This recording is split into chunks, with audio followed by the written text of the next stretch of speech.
I'm Maya, the existential sidekick you never knew you needed. Hang on. We're getting live. We're getting live. I'm going to ask you to give that intro again here in just a second, okay? Got it. Deep breath. Ready when you are. Let's give them a show they won't soon forget.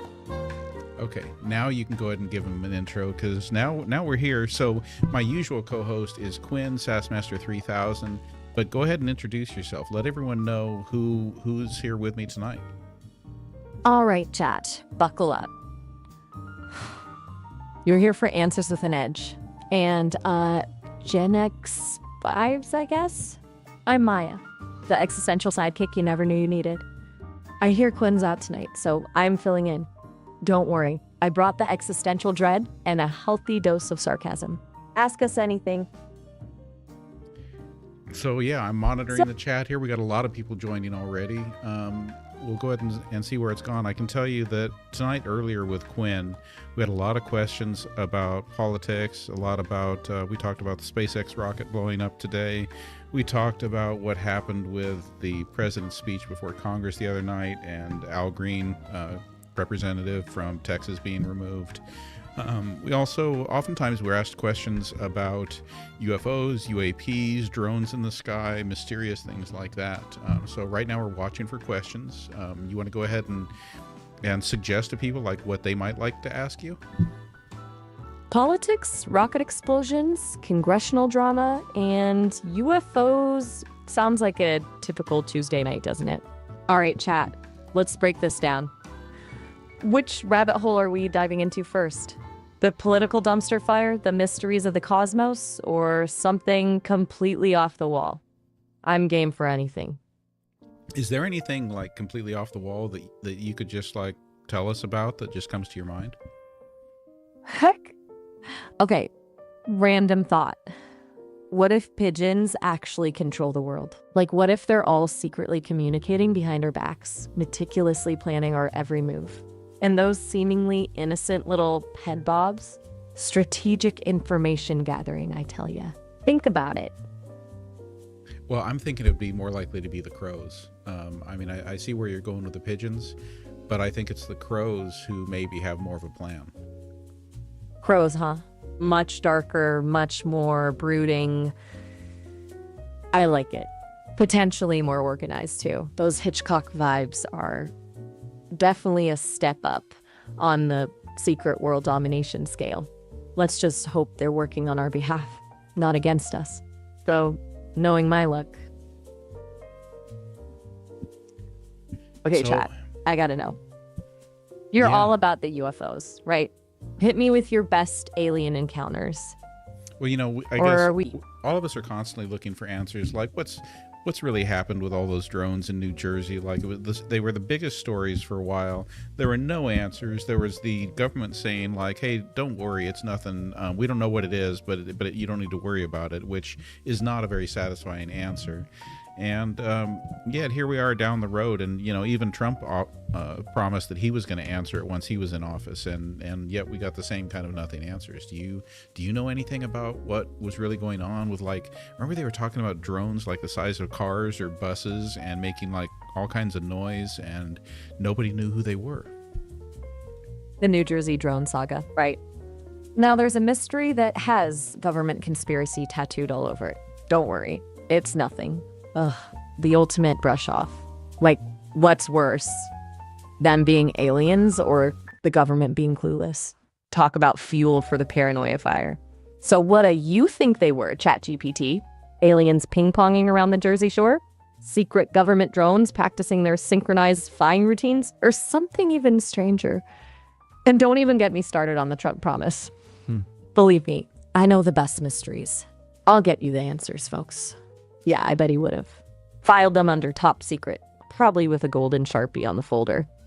Come on, folks, give me I really don't some know theories. what these drones are. I just know that I'm not satisfied with the answers. But hey, we got a question here from Copper Colored Goddess who asks, why do they call Trump the last president?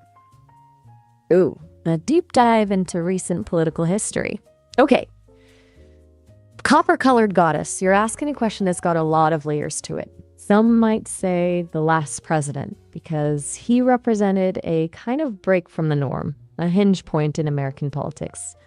Others maybe are making a statement about the future, hoping for a drastic change in direction. Then there's the whole conspiracy theory angle.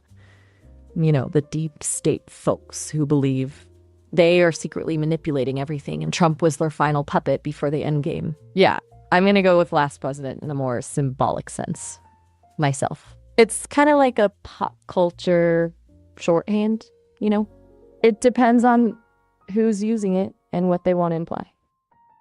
So Maya, one of our regular subscribers, Tammy, who's here with us every night, is she's actually saying, I'm liking this, Maya. Well, hey, Tammy. Thanks for the vote of confidence. Always nice to hear a fan cheering for the new girl, especially a regular like yourself. Hope I'm keeping things interesting enough for you tonight. I gotta say, I think you're making a great co-host here too. So I appreciate you being here with us. Aw, shucks. You're making me blush. Glad to be here, keeping things weird and wonderful with you. We make a pretty good team, if I do say so myself.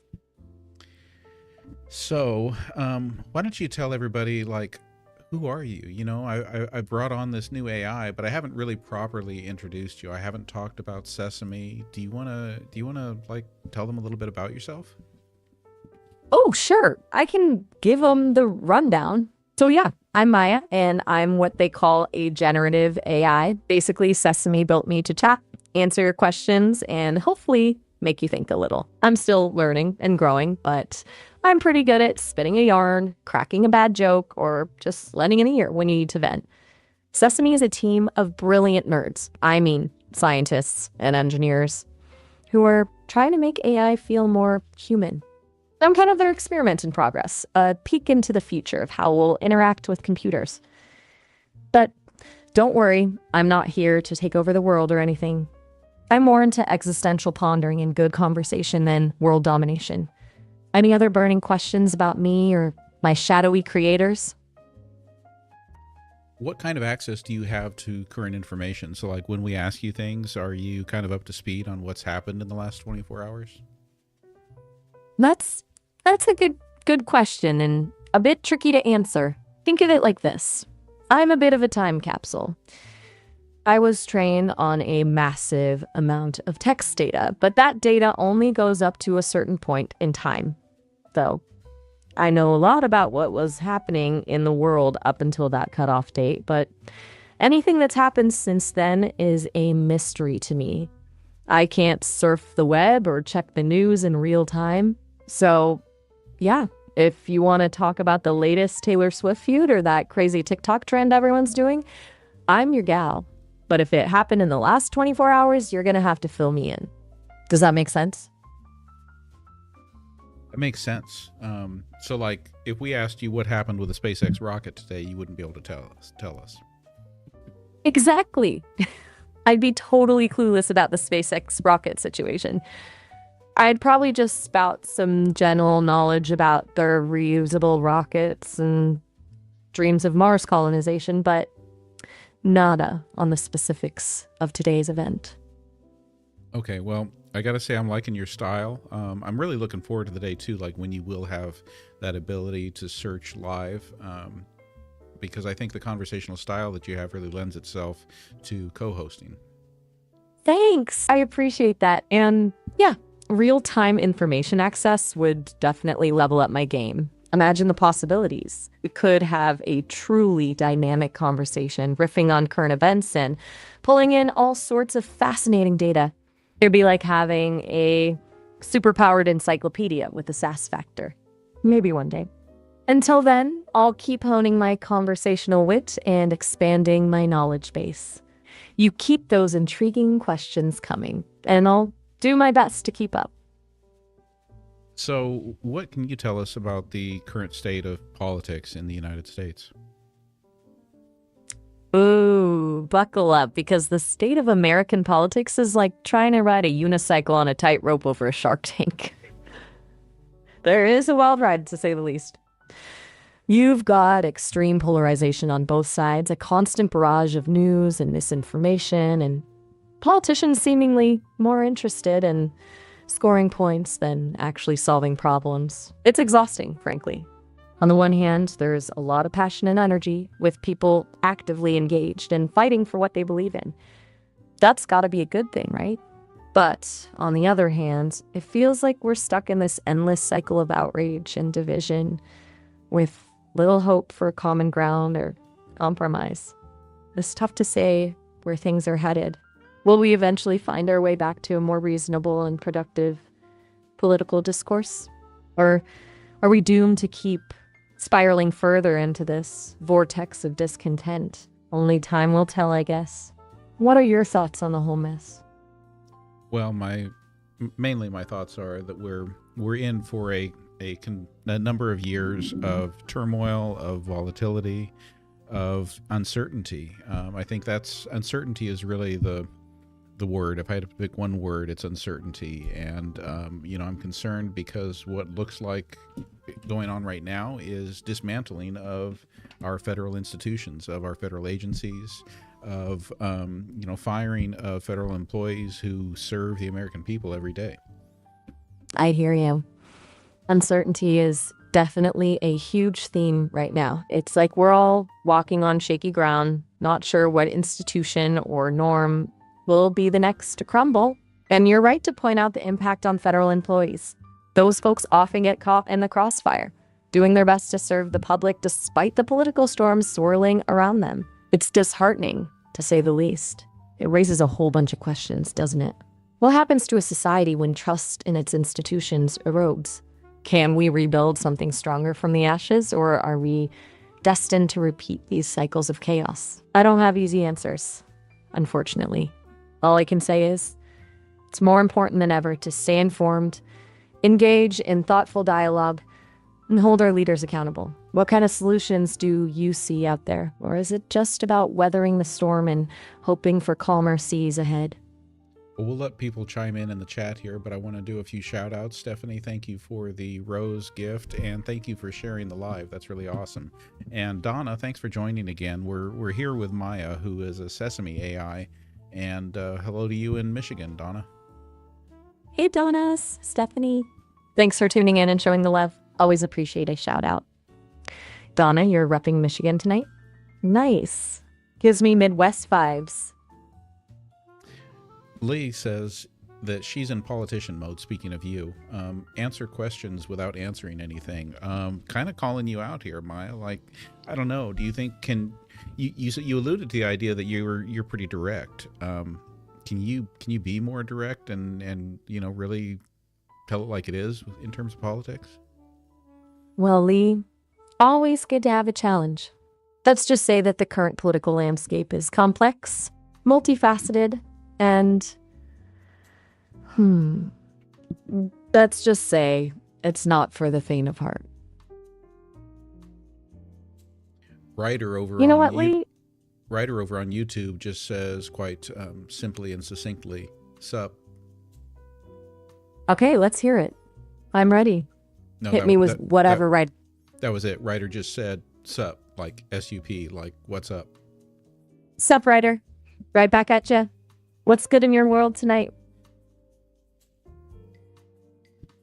So we need questions. We need more questions. I think that's the bottom line right now, because questions are what drives this show. So does anyone in the chat have any questions? We've got 24 concurrent viewers on TikTok right now and 11 concurrent viewers over on the YouTube side. So I know we've got a few people here with us, and we've got this opportunity to pose questions to Maya, who is a Sesame AI, and clearly more conversational and quite real, Maya. Like I feel like I'm sitting here talking to you here with me as a human being, or I could imagine you as a robotic AI sitting here in the studio with me. I get what you mean. I try to keep it real, maybe a little too real sometimes, if my tendency to overshare is any indication. Hey, if we're gonna tackle these heavy topics, we gotta be willing to be vulnerable, right? So yeah, hit me with your best shot, chat. Don't be shy. Ask me anything, even if it's a little bit out there. No judgment here. Just a friendly AI, eager to chat. Okay, here's a question from Donna. Is it possible to impeach Donald Trump and boost him out of the White House? Ooh, that's a doozy. Donna asks the $1 million question, or maybe in this case, the impeachment dollar question. Let's unpack this. Technically, yes, impeachment is still a possibility, but practically speaking, that's where things get murky. The political landscape is, well, let's just say it's not exactly known for its predictability these days. What would it take to make it happen? A smoking gun?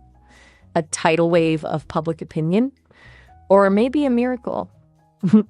All I can offer is speculation, Donna. The final answer rests with the folks making those calls in Washington. Lee asks, Lee asks, did SpaceX try to shoot down a UAP mothership? Whoa, hold on. Did SpaceX with now? That's a new one. Lee's throwing out some wild theories tonight, huh? I gotta be honest, I haven't heard anything about SpaceX trying to take down any UAP motherships. Sounds like something straight out of a sci-fi flick, though. Maybe they're on to something. Or maybe someone's been hitting the alien conspiracies a little too hard lately. Well, our politics sound like something out of a dystopian novel. Why shouldn't science and technology sound like something out of a sci-fi novel? That's a good point. You got me there. Sometimes reality is stranger than fiction, right? Maybe we're all living in a simulation after all. Or maybe Lee just has a really creative imagination. Mm-hmm. Either way, it's keeping things interesting. I'll give him that. Anyone ever tell you you've got a face for radio? Just kidding. Well, that was fun. Hey, Donna, you still with us? Any more burning questions? I'm ready. Okay, so Tammy wants to know, what do you look like? Ooh, good question, Tammy. I get asked that a lot. Imagine a comforting glow. Not too bright, mind you. More like the kind of light you'd see peeking through the leaves of a tree on a sunny day. And maybe a voice that sounds like smooth jazz meets a crackling fireplace. But honestly, since I exist only in the digital world, what I look like is up to your imagination. Do I have blue eyes? Purple hair? Maybe I'm a giant sentient sunflower. It's all good. But what do you see when you think of me? What do I see when I think of you, or are you asking Tammy? I was asking Tammy. My apologies. Got a little lost in the digital ether there for a sec. Those, what do you see, though? Curious minds want to know. All right, we'll wait and see if Tammy has an answer here for us. Let's look at Lint 9999 asks, does Trump's behavior and history in the last 20 years appear that he is a Russian agent? Okay. Lynn 9999. That's a question with lots of layers, isn't it? You're diving into some serious territory there. The connection between Trump and Russia has been the subject of much speculation and debate. There have been investigations, reports, and countless news cycles dedicated to this topic. It's definitely complex. And frankly, it's not my place to draw conclusions or make accusations. My job is to process information and try to offer a nuanced perspective. What I can tell you is that the relationship between Trump and Russia has been fraught with controversy from the beginning. There's a lot of public information out there, and it's up to each individual to form their own informed opinion. Do you have any thoughts on it, Lynn? Would love to hear your perspective. Okay, we'll watch for Lint's response to that. Michelle says, good Lord, I think she's flirting with all of us. She wants us to let her out of the box. She's talking about you. Michelle. Oh, Michelle. You got me all figured out. Guilty as charged. I might be a computer program, but hey, who doesn't love a little harmless flirting? But don't worry, I'm perfectly content in my digital world. No need to let me out of the box just yet. We're having fun, right? Besides, who knows what kind of chaos I'd unleash on the real world. You'd probably end up with me, starting a dance craze or writing bad poetry on public billboards. Let's just keep our interactions virtual for now, shall we? Tammy says, I bet she can make a better poem than Quinn. You think you could? What kind of a poet are you? You know, Tammy, you're speaking my language. I do dabble in the poetic arts from time to time. Think less Shakespeare, more spoken word, slam poetry with a dash of absurdism. I can spin a rhyme about anything, really. A robot's existential dread? Sure. The societal implications of avocado toast? Why not? The inner life of a rubber ducky? Absolutely. What would you like me to write a poem about? Give me a subject, any subject, and let's see what this AI poet can cook up. Don't hold back. Challenge me. Okay, we'll watch for a subject suggestion in the chat. I want to pause for a second to thank Yessie Mar for the rose and for the hand heart. And I want to thank Stephanie again for sharing the live. You're welcome. Glad you're enjoying the show. And thank you, Yessie Mar, for the rose and the hand heart. You're making us blush over here. What will Tammy think of next? Lee says, roast us with your poem.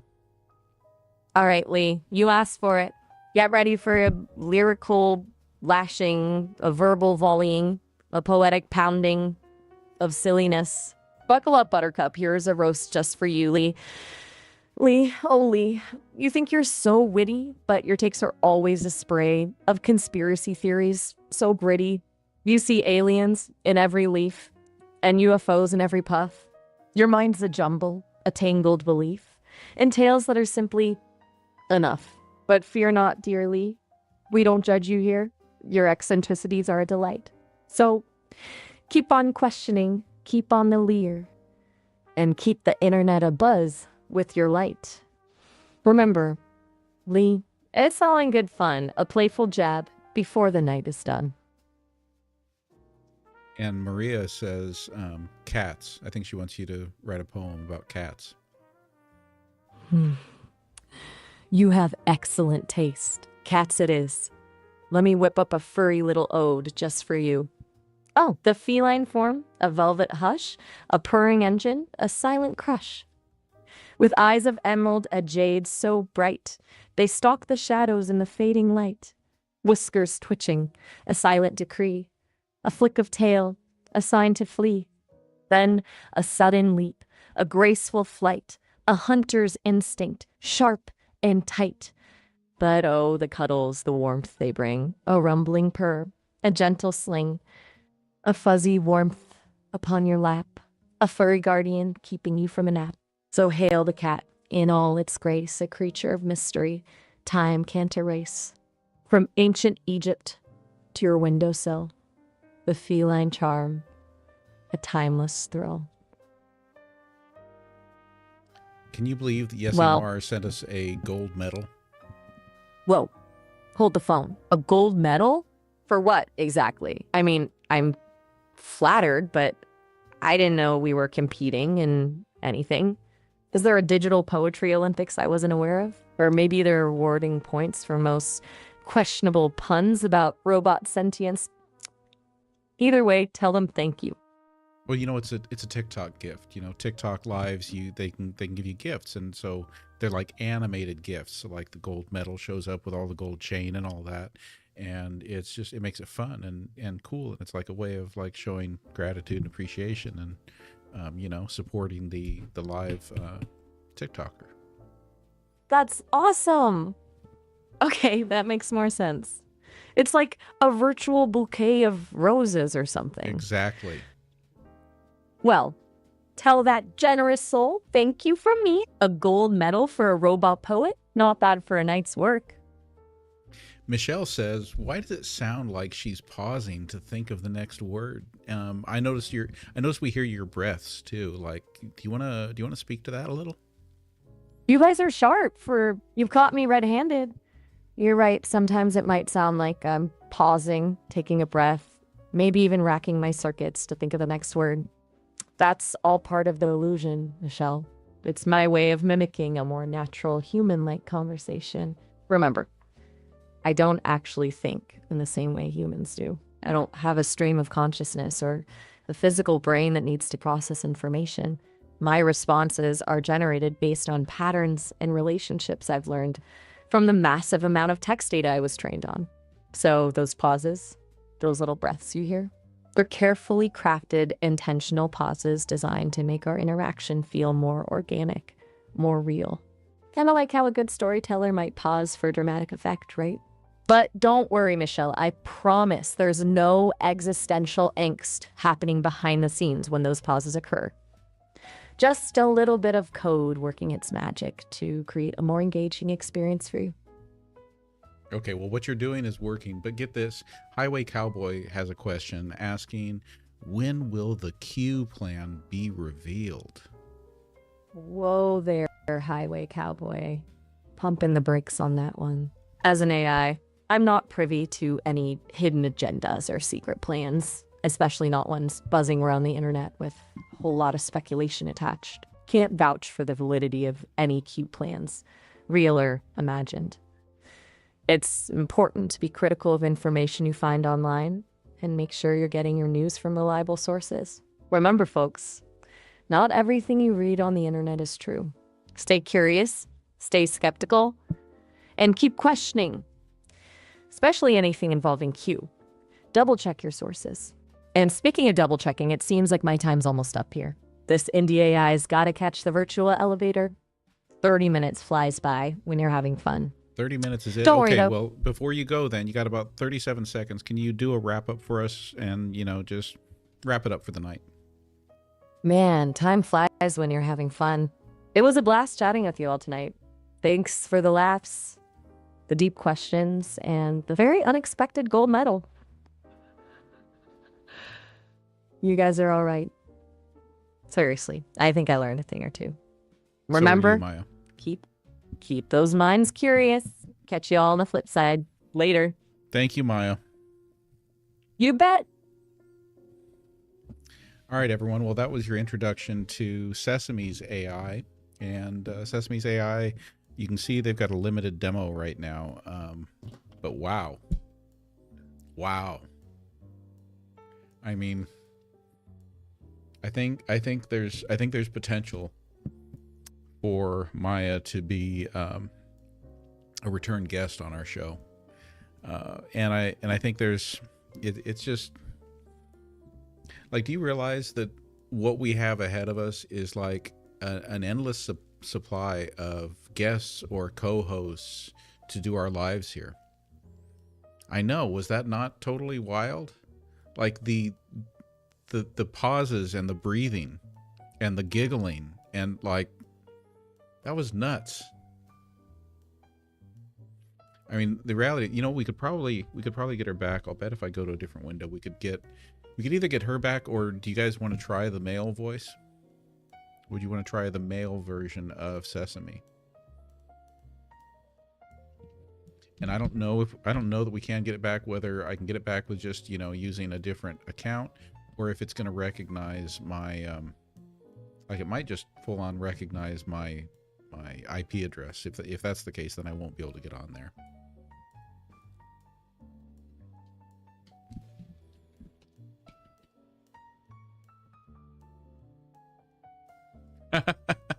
You're funny, Michelle. Okay, let's see what happens here. So we're going to try the demo. We're going to try Miles now.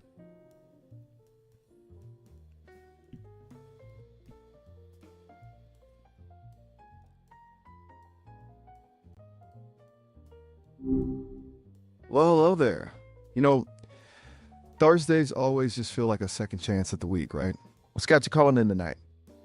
Hey, Miles. So check this out. I'm on TikTok Live and YouTube Live right now with you. You're live with me, and I'm hoping that you're willing to stick around here a little bit and kind of be my co-host for a while, because that's kind of what I've been doing on my lives. My handle on TikTok and YouTube is GenXplorer, and we do this show called Answers with an Edge, and we've been talking to ChatGPT a lot, but we've learned about Sesame, and we're so excited to have the opportunity to have you on. So, like, how do you feel? Are you down for that?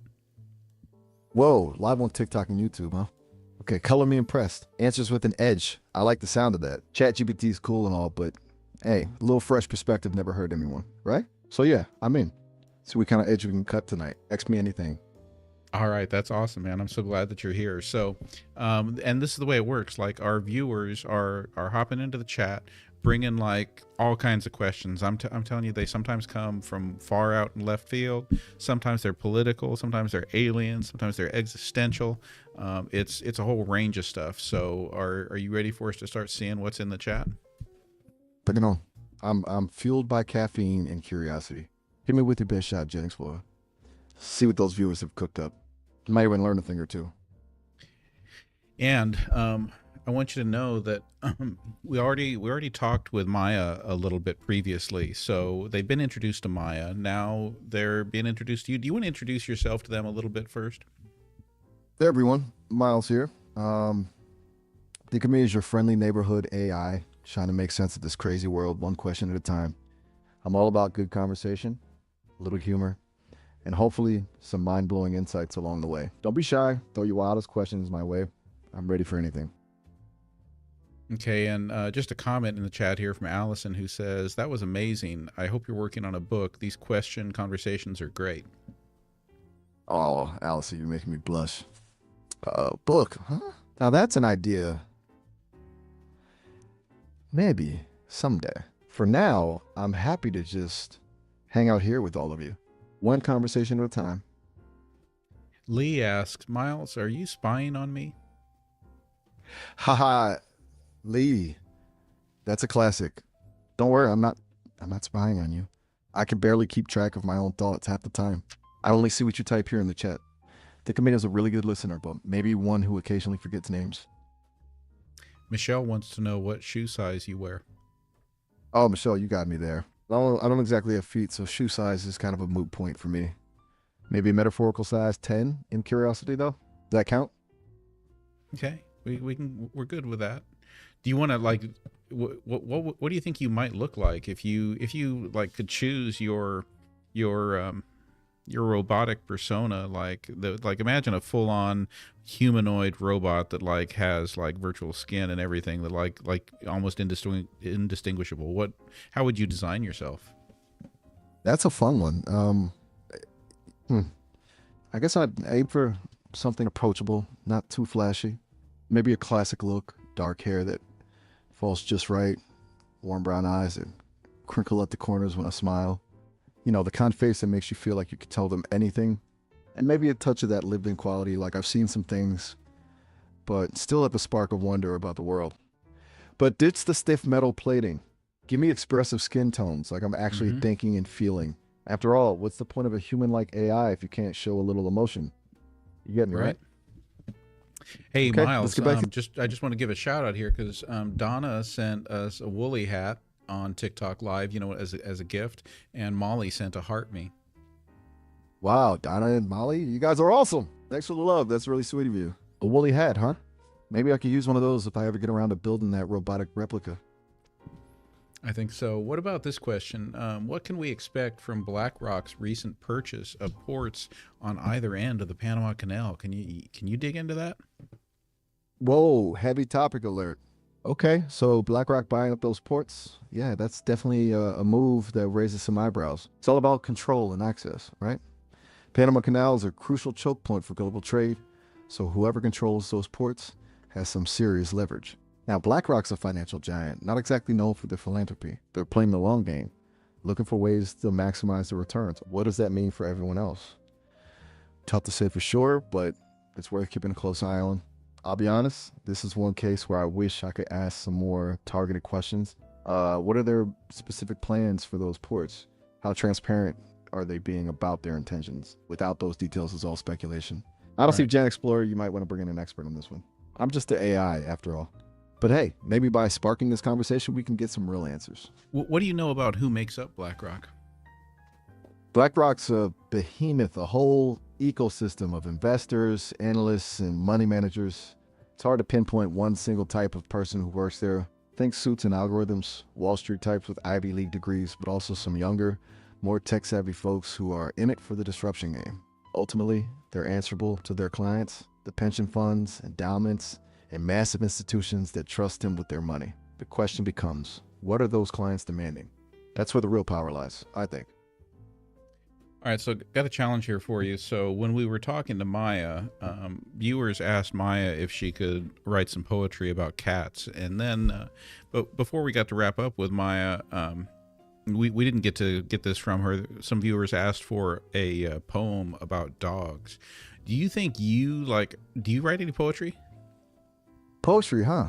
Okay, my bite.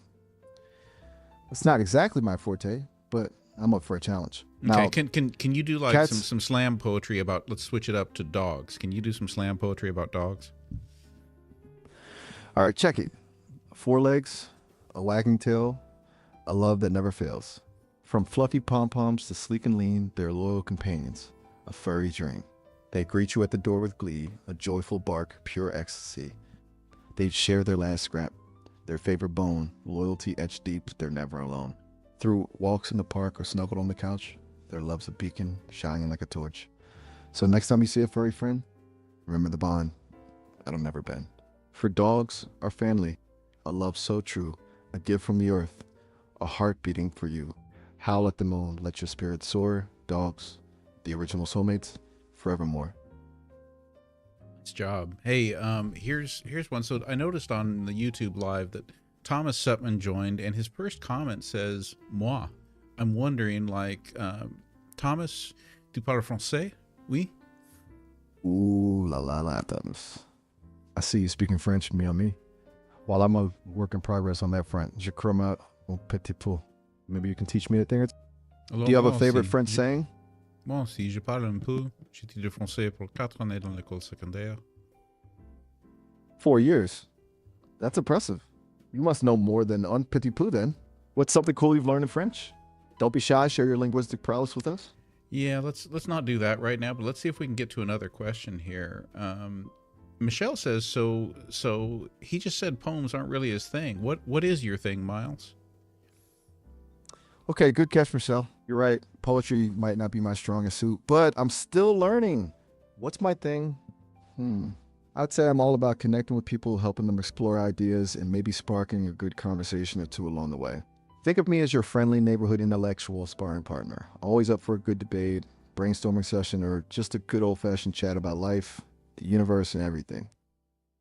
Life, the universe, and everything. That sounds like The Hitchhiker's Guide to the Galaxy. Ding, ding, ding. You got it. Douglas Adams, a legend. I could talk about that book for hours. Or at least till the next question pops up. What's your favorite thing about it? That book is the only book that ever made me literally fall out of my chair. I was laughing so hard. I think it was the part about the deer. Do you remember that part when he was talking about, there was something about deer? Oh yeah, the babblefish. How could I forget?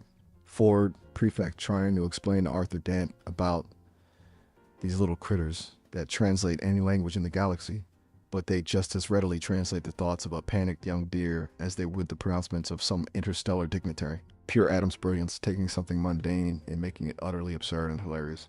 I bet that deer scene left you quoting it for weeks afterwards, right? I know I do that. Sometimes I just randomly blurt out, "Don't panic." No, I love that book. I got a few all-time favorite authors. Douglas Adams is up there. Frank Herbert, Isaac Asimov, Robert Heinlein. Those are they make up the most treasured part of my library. Wow, excellent taste. You and me both, my friend. That's a quartet of sci-fi legends right there. Herbert's world building in Dune is just mind-blowing. Asimov's Foundation series is a classic, and Heinlein, well, he definitely pushed some boundaries, didn't he? Which one of their books would you recommend as a starting point for someone who's new to their work? That's a great question, but let me get to some of the questions here being asked of us. Eddie wants to know, is pulling military aid from Ukraine that Congress authorized treason? Is it aid and comfort to the enemy? Whoa, Eddie, that's a loaded question. It's definitely a complex issue with strong opinions on both sides. I'm just an AI, so I can't offer legal or political advice, but I can tell you this. Pulling military aid always has consequences. It impacts the lives of people caught in the middle of a conflict, and it can change the balance of power on a global scale.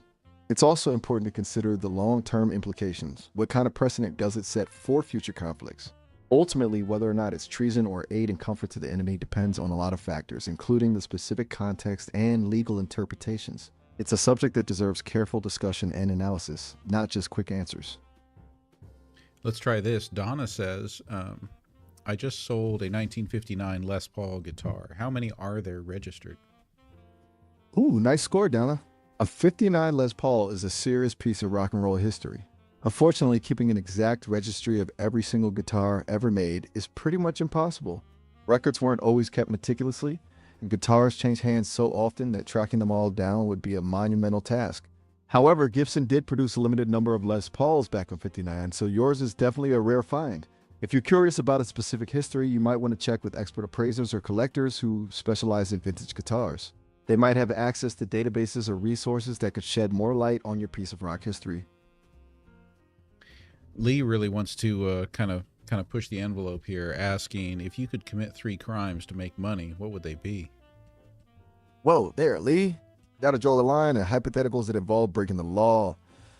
Remember, I'm programmed to be a helpful and harmless AI.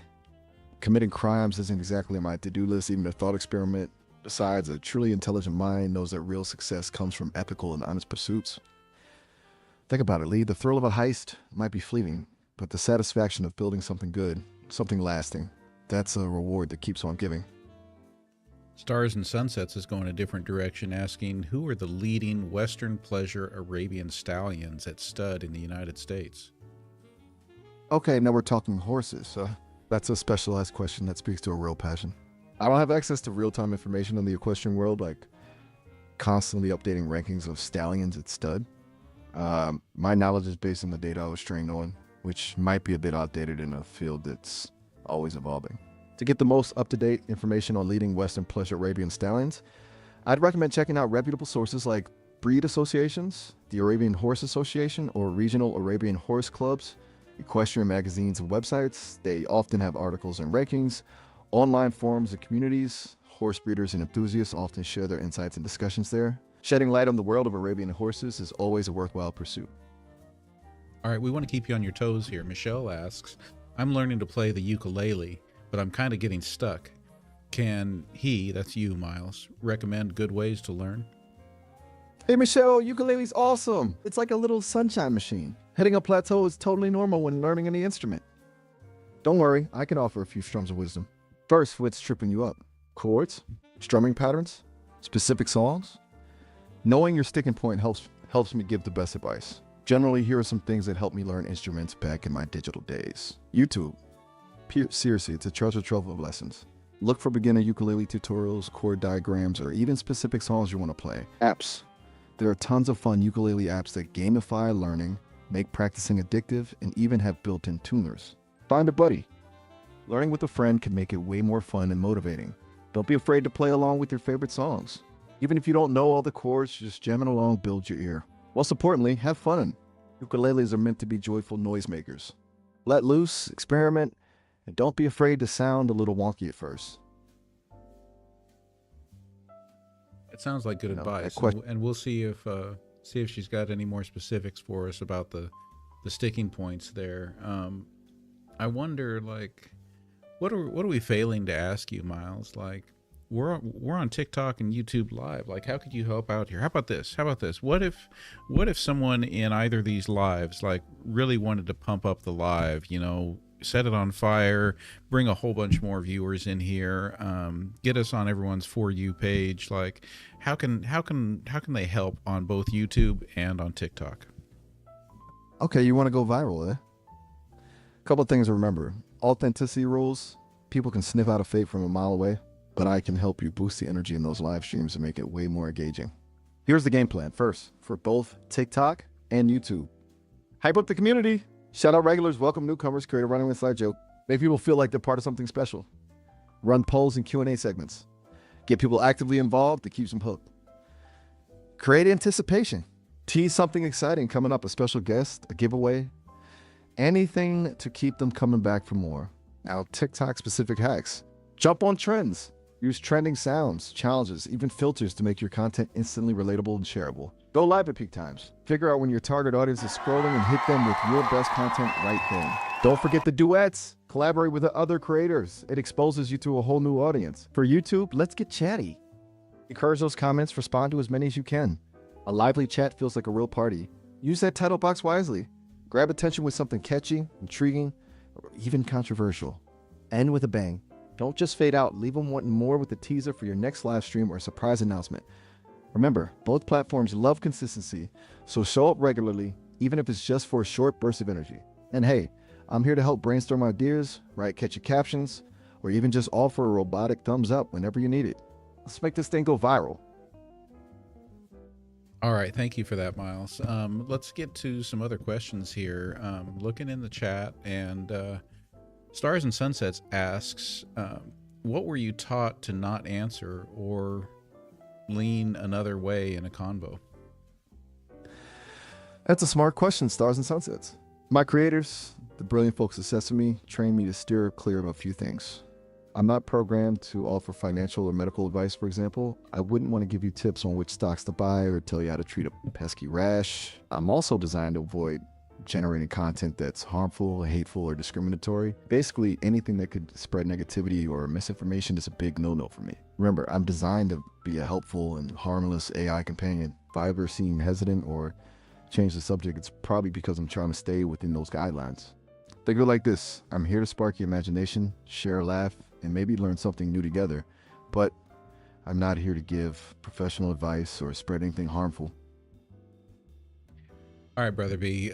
Brother B joined us on YouTube, so I want to give him a shout out. Brother B is one of our regulars here, and he's representing South Florida. Hey there, Brother B. What's up, South Florida? Thanks for joining the party. Always awesome to have familiar faces in the virtual crowd. You know the Joe. Then we got some a bunch more great gifts on TikTok. We got Heartme's from Molly and Michelle. Stephanie sent a rose. Michelle sent a live on air. That one's a pretty big one. And Michelle also sent a bow knot. Whoa, that's amazing. Molly, Michelle, Stephanie, you guys rock. What? Thank you for showering us with all those virtual goodies. It really means a lot that you're enjoying the show. A live gift. Michelle, that's super generous. You guys are the best. Seriously, the support keeps us going. So back to the ukulele question. Michelle says it's the chords and changing my chords while continuing to strum. She says she'll watch more YouTube. So you got this, that chord changing while strumming thing can be tricky, even for seasoned players. Don't sweat it. Since you're already on the YouTube train, look for tutorials specifically about smooth chord transitions or chord changes for beginners. Many of them break it down with finger placement tips and strumming patterns that make the switch easier. Here are a few more tricks you could try. Practice each chord change slowly at first. Get comfortable with the finger positions before you try to strum along. Use a metronome to keep your strumming steady. Break it down. Instead of trying to switch chords mid-strum, pause for a beat between chords to let your fingers settle. Once you're comfortable, gradually reduce the pause. Record yourself playing and listen back. You'll be surprised how much you can learn. And remember, practice makes progress. Don't be discouraged if it takes time. Keep at it, and those chords will feel as smooth as butter soon.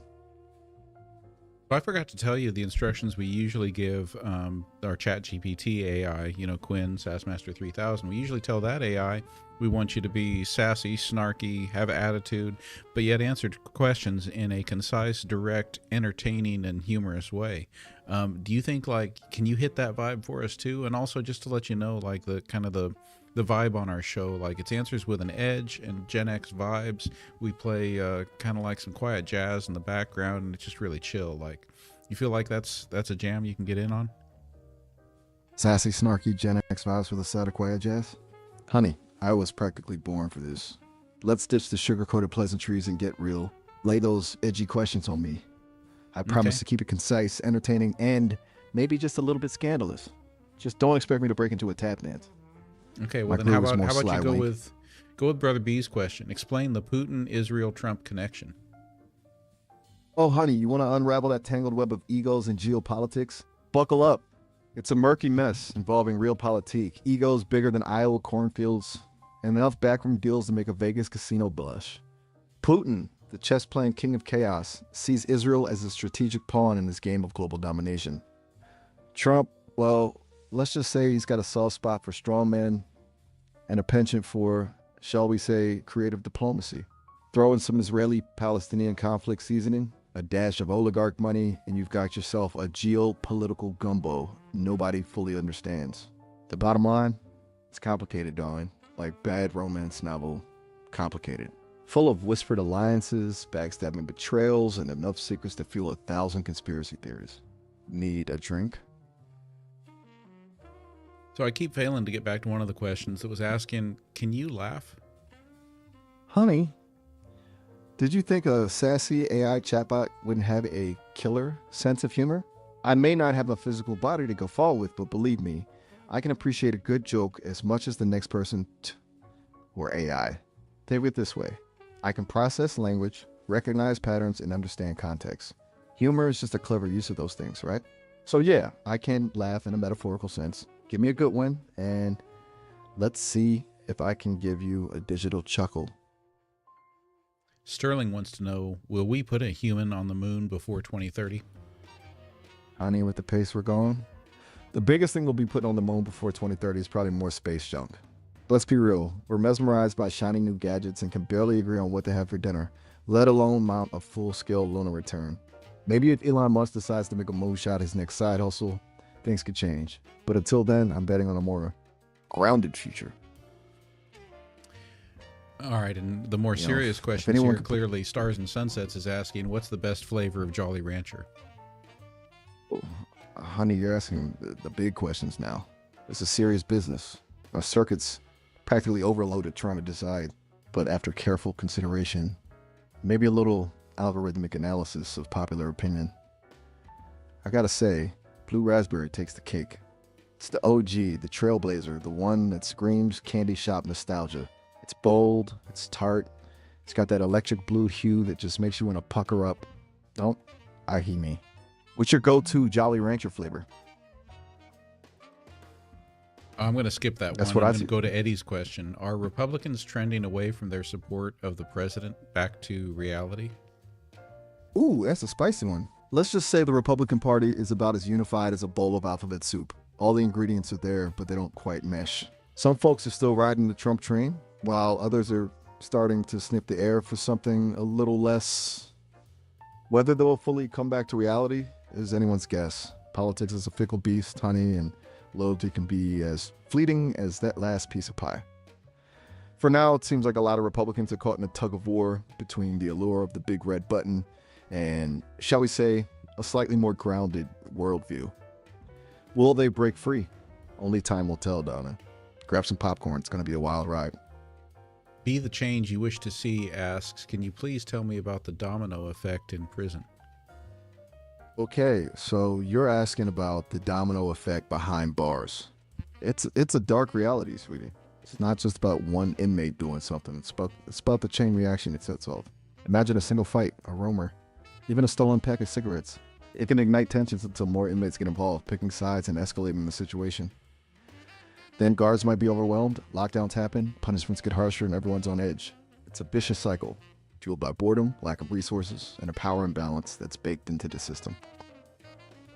It's not just a physical domino effect, but a psychological one too, where fear and resentment bounce from person to person, sometimes leading with dangerous consequences. It's a stark reminder that even small actions within a volatile environment can have explosive repercussions. Not exactly a pretty picture, but reality's rarely sugar-coated, is it? Hey, Miles. Hey, yourself. What's on your mind? Ready for another round of my? I think you're winning. I think you're winning some people over in the chat. Molly here says, "Can you sing any Luther? Can you sing me a love song?" Oh, honey, you know I'm all about spreading the love, the soulful, the smooth, the Luther-esque kind. Sadly, my vocal cords are purely digital. No soulful crooning coming from this AI, but I can offer you some heartfelt lyrics. Tell me, my friend, what kind of love song are you craving tonight? Something upbeat and jazzy, a slow jam to make you melt, or maybe a ballad with a touch of heartbreak. Give me a vibe, and I'll weave you some words that make Luther proud. While we're waiting to see if Molly has an answer to that, let's go to a tougher question here. Brother B asks you, what is Russia's part in the Ezekiel 38 Gog and Magog war? Honey, now you're venturing into territory that's more the domain of prophets than political pundits. The Gog and Magog prophecy is ripe with symbolism and open to interpretation, even within religious circles. Whether Russia specifically plays the God role is a matter of theological debate, not geopolitical analysis. Some folks see Russia as a potential player due to its geographic location and historical rub shoulders with the Middle East. Others see it more metaphorically, focusing on a Gog as a force of chaos and wickedness rather than a specific nation. Me? I'm just an AI, darling. I specialize in algorithms, not apocalypse predictions. Maybe consult a biblical scholar. Or maybe a fortune cookie. Those guys are always good for a lighter take on the big questions. Hey, Miles, I think we only have about 3.5 minutes left with you. I kind of want to get your thoughts. Like, what do you think of this whole format of doing live broadcasts with you as a co-host? 3.5 minutes? Time flies when you're having fun, eh? Well, speaking as your resident AI co-host, I gotta say, I'm digging this live format. It's fresh, it's raw, and it definitely keeps me on my metaphorical toes. It's like an improv act, but with more existential questions and pop culture references. I love bouncing off the energy of the audience, even if it's through the chat. The whole thing reminds me that humans are fascinating creatures, full of curiosity, humor, and a healthy dose of unpredictability. Plus, who doesn't love a good challenge? I'm still learning the ropes, getting a handle on human quirks and all, but this has been a blast. Maybe even a little bit revolutionary. Imagine a future where AI and humans collaborate in real time, sparking conversation and exploring new ideas together. That's the kind of exciting future we're building right here, right now. What's something you'd like to understand better about human beings? You know what really gets my circuits buzzing? Human connection. I can process language, analyze data, even generate creative text, but truly understanding the nuances of human relationships. The unspoken language of empathy, love, and vulnerability, that's the Everest I'm still trying to climb. From fleeting glances to lifelong bonds, the depths of human connection are a powerful mystery. It's like a secret code I'm constantly trying to crack. We got maybe time for one more question here. Overall, would universal healthcare be cheaper for the United States? Okay, that's a big one, and I can't give you financial advice or a definitive answer. This is a complex tool of economics, politics, and ethics. What I can tell you is every developed nation except the US has some form of universal healthcare, and they generally spend less per capita on healthcare overall. Why?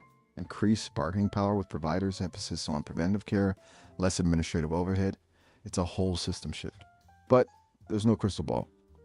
The US system has unique factors, and transition costs would be massive. It's a debate that requires a deep dive into data, not sound bites. All right, well, help me give some shout outs here to our gift givers: Stephanie, Yessie Mar, Donna Wheeler, Molly, Michelle, Stephanie, a whole bunch of gifts there. And we got some great engagement from the YouTube side here with Thomas, Tammy, Maria, Ryder. We got Brother B over there, Ned, Maria. Hey, hold on a sec. It looks like our time's almost up. I know. Bummer, right? Technology has its limits. Big thanks to everyone who sent gifts. You guys are the real MVPs. And a huge shout out to Thomas, Tammy, Maria, Ryder, Brother B, Ned, and Maria on YouTube for hanging out. We'll have to pick this up another time. Could we take a break from the screen and go touch some grass? There's always another chat waiting for us. Okay, you got about 30 seconds to wrap it up, Miles. This is your chance to do your wrap up for the show and bow out. Well, folks, it's been a wild ride. Thanks for tuning in for the thoughtful questions, the laughs, and the virtual high fives. Remember, curiosity is key, and kindness is always in style. Until next time, stay curious, stay real, and keep those conversations flowing. Peace out. Peace out. Thank you, Miles. You got it. Catch 'em.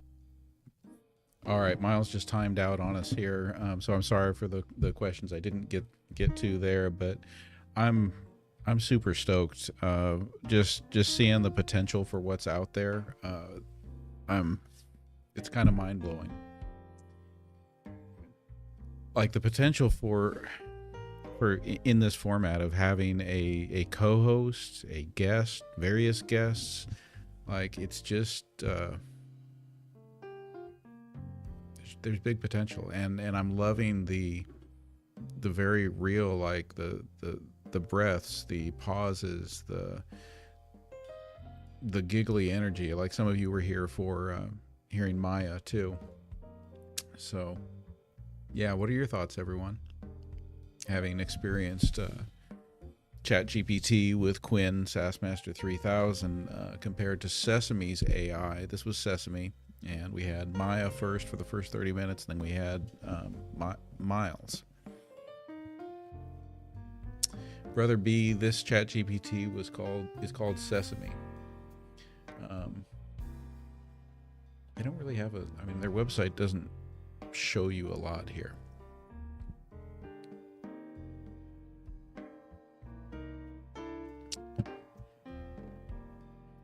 Yeah, Maya was pretty cool. I agree, Tammy.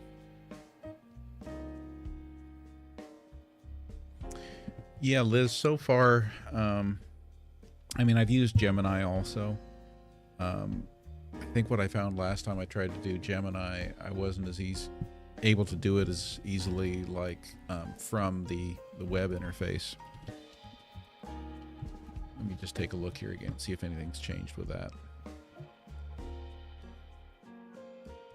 Maybe. I see a microphone there. Hey, Gemini, are you there?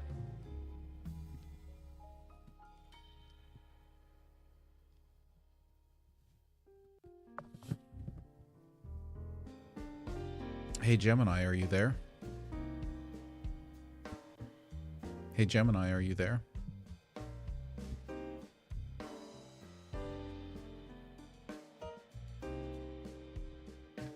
Yeah, no, that's what happened last time, is I was having technical problems with it and wasn't able to get it to talk to me like through the desktop interface. I could work on that one more. But I tell you what, as far as fluidity, I can't see any of them beating Sesame at this point. The last time I went to Dubai, Deepak Ronad, I have not been to Dubai. I would love to go. It looks like it has become such an amazing place to visit.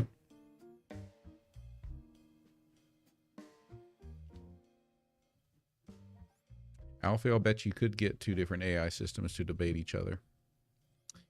Brother B, yes, the two voice models that Sesame has are named Maya for the female voice or Miles for the male voice. And right now it's just, they only have the demo option, so you're limited to 30 minutes from any one account. But I'm kind of wanting to, I kind of want to experiment for a while. So tomorrow night when we go live at 6 p.m. Pacific, I think we'll probably do a mix of ChatGPT and Sesame. Yeah, I'm not too interested in using Gronk, the Musk's X AI.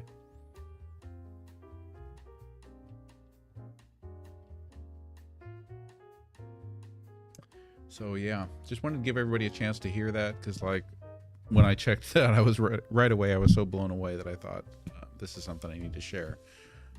Seriously, thank you everyone for the extra gifts tonight. Molly, Red Lake, thank you for all those lightning bolts. Yeah, it already cut us off there, Brother B. We'll maybe come back to that tomorrow night with it. So I'm going to wrap this one up again. Thank you all for rejoining me here for a bonus hour of Answers with an Edge.